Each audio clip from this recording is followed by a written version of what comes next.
ఫిబ్రవరి 25. మీ నమ్మిక చొప్పున మీకు కలుగునుగాక. మత్తయి 9:29. యేసు ఇద్దరు గుడ్డివారిని తాను వారికి దృష్టిని ఇవ్వగలనని నమ్ముచున్నారా అని అడిగినప్పుడు వారు నమ్ముచున్నామని ప్రత్యుత్తరమిచ్చారు. ఆయన వారి కన్నులను ముట్టి మీ విశ్వాసం చొప్పున మీకు కలుగునుగాక అని చెప్పగానే వారి కన్నులు తెరవబడినవి. ఈ సంఘటనను బట్టి మనకు తగినంత విశ్వాసం ఉంటే చాలు, మనం కోరుకున్నది ఏదైనా, అది ధనమైనా, స్వస్థత అయినా, మరేదైనా పొందగలమని తేల్చడం సులభం. కానీ అది నిజం కాదు. విశ్వాసము ప్రభు యొక్క వాక్యం మీద, దేవుని వాగ్దానం మీద, లేఖనంలోని ఆజ్ఞ మీద ఆధారపడి ఉండాలి. లేకపోతే అది కేవలం కోరికతో కూడిన గుడ్డి నమ్మకం తప్ప మరేమీ కాదు. మన వాక్య భాగం నుండి మనం నేర్చుకునేది ఏమిటంటే, దేవుని వాగ్దానాలను మనం ఎంత మేరకు స్వంతం చేసుకుంటామనేది మన విశ్వాస పరిమాణం మీద ఆధారపడి ఉంటుంది. రాజైన యోవాషు సిరియనులపై విజయం పొందుతాడని వాగ్దానం చేసిన తర్వాత ఎలీషా అతనిని తన బాణములను నేల మీద కొట్టమని చెప్పాడు.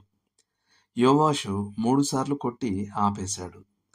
రాజు 5 లేదా 6 సార్లు కొట్టి ఉంటే అంతకంటే ఎక్కువ విజయాలు పొంది ఉండేవాడని, కానీ ఇప్పుడు సిరియాపై కేవలం 3 విజయాలు మాత్రమే పొందుతాడని ఎలీషా కోపంగా ప్రకటించాడు. రాజుల గ్రంథం 2వ గ్రంథం 13వ అధ్యాయం 14 నుండి 19 వరకు.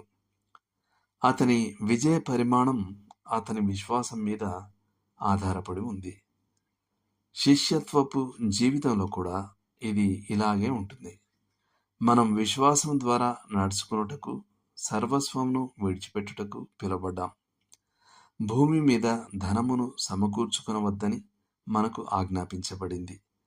ఈ ఆజ్ఞలను పాటించడంలో మనం ఎంత ధైర్యం చేస్తాం? మనం జీవిత బీమా, ఆరోగ్య బీమా, పొదుపు ఖాతాలు, స్టాకులు మరియు బాండ్లను వదిలివేయాలా? దానికి సమాధానం, మీ విశ్వాసం చొప్పున మీకు కలుగునుగాక.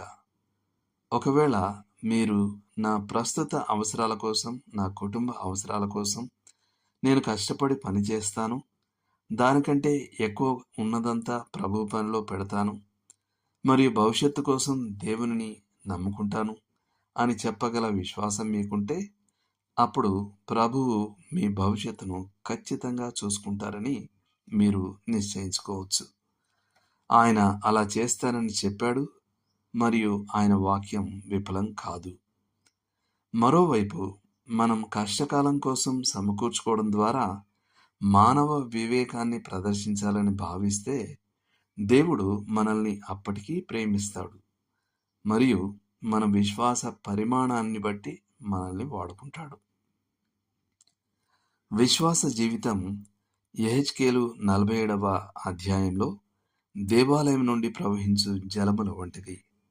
మీరు చీలమండల లోతు వరకు, మోకాళ్ల లోతు వరకు, నడుము లోతు వరకు వెళ్ళవచ్చు, లేదా అన్నిటికంటే ఉత్తమంగా మీరు వాటిలో ఈదవచ్చు.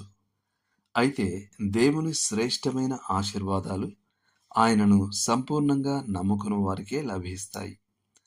ఒకసారి మనం ఆయన నమ్మకత్వాన్ని, సమృద్ధిని రుచి చూచిన తర్వాత లోక జ్ఞానం అనే ఊదకర్రలు, ఆధారాలు మరియు తలదేండ్లను పక్కన పెట్టాలని కోరుకుంటాం. లేదా ఎవరో చెప్పినట్లుగా, ఒకసారి మీరు నీటిపై నడిచిన తర్వాత మళ్ళీ పడవలో ప్రయాణించాలని ఎన్నడూ కోరుకోరు. దేవుడు మిమ్మల్ని దీవించును గాక. ఆమేన్.